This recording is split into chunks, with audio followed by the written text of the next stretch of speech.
आपलं गुप्त बातमी गोपनीयता उघड झाल्याबाबत चौकशी करून त्याबाबत मी माहिती आपणास देण्यात येईल, पण याचं नावच घातलं नाही. 8 दिवसाची मुदत कशी द्यायची, कशी देणार 8 दिवसाची मुदत? काय गॅरंटी अहो आता आम्ही केलेले प्रयत्न तुम्हाला दाखवतो, मग तुम्ही त्यांना पडत नव्हतं, आम्हाला पाडावं लागले. लक्षात घ्या. हा असं नाही, तुमच्याकडून पडत नसेल नगर परिषद आम्ही नगरपालिकेची तारीख घेतो, तुम्हाला कल्पना दिवस की कॉन्टॅक्ट मध्ये राहावंच ना. कॉल करू नका, एकदा बोलून बघा. तारीख द्या, 12 तारीख दिली, 12 तारखेपर्यंत पाडल्या, 13 तारखेला आम्ही नगरपालिकेची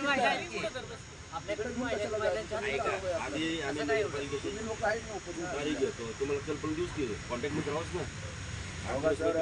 कॉल करू नका. पर्यंत आम्हाला इथली गाय कापायची माहिती जरी कानावर आली ना, नाही का, तुम्ही पाडा अथवा नका पाडू, आता मी तुम्हाला सांगतो ना, तर माहिती जरी कानावर आली तर आम्ही इथून 14 तारखेला संभाजी महाराजांची जयंती झाल्यानंतर महाराष्ट्रातल्या सगळ्या गोरक्षकांना धाराशिव जिल्ह्यामध्ये येण्यासाठी आव्हान करणार, नाही का. आणि त्यानुसार तुम्ही फक्त सेकंड ऑप्शन असेल त्या दिवशी आम्ही स्वतः जाऊन तिथं कार सेवा करून मी सांगतो जमीन दोस्त माहिती पण प्रॉपर असावी. हा माहिती तुम्हाला गायचं मास दाखवतो हातात आणून, ठीक आहे, मग कारवाईच करणार, मी कारवाईच करणार. आणि जी तुम्हाला कळते त्याच्यावेळी मला कळू दे, कारवाई करू. काय करायचं, डायरेक्ट जागेवर कारवाई करू. 4/2025 रोजी आम्हाला माहिती मिळाली होती धाराशिव जिल्ह्यातले कुरेशी खुर्णे माळा इथली. त्या अनुषंगाने आम्ही धाराशिव जिल्ह्यामध्ये आलो होतो. तर त्या धाराशिव जिल्ह्यातले जे SP आहेत संजय जाधव म्हणून, त्यांना आम्ही माहिती दिली होती. 40 कर्मचारी LCBचं पथक अशी आमची मागणी होती. त्या माहितीच्या अनुषंगाने आम्ही कारवाई करण्यासाठी आलो. दुपारपर्यंत आम्हाला खात्री होती की SP साहेब आम्हाला पूर्णपणे सहकार्य करतील. आणि दुपारी 3:30 ते 4च्या दरम्यान 17 तारखेला की अचानक तिथल्या माहितीदाराचा आम्हाला फोन आला. त्यांनी सांगितलं की इथलं सर्व गोवंश आणि जे गोमांस ते पूर्णपणे हलवायला चालू केले, तुमची माहिती पोलीस स्टेशनमधून लीक झालेली. तर त्या माहितीच्या अनुषंगाने आम्ही परत इथले संपर्क साधायला चालू केलं.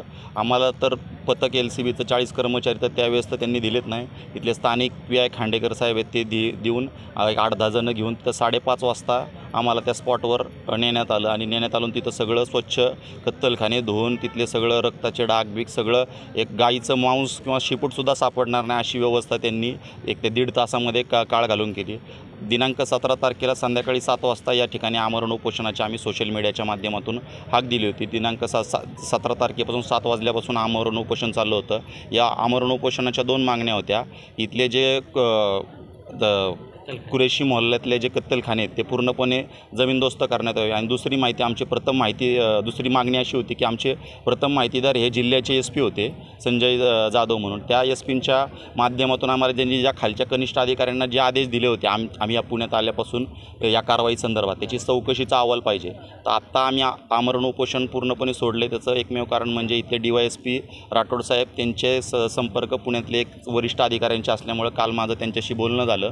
आणि पूर्णपणे इथल्या व्यवस्थेवर विश्वास नसला तरी राठोड साहेबांवर माझ्यासाठी विश्वास ठेव असं मला त्या पुण्यातल्या अधिकाऱ्यांनी सांगितलं. त्या अधिकाऱ्यांशी माझे घरगुतीसुद्धा चांगले संबंध असल्यामुळे मी त्या अधिकाऱ्यांवर विश्वास ठेवू शकलो.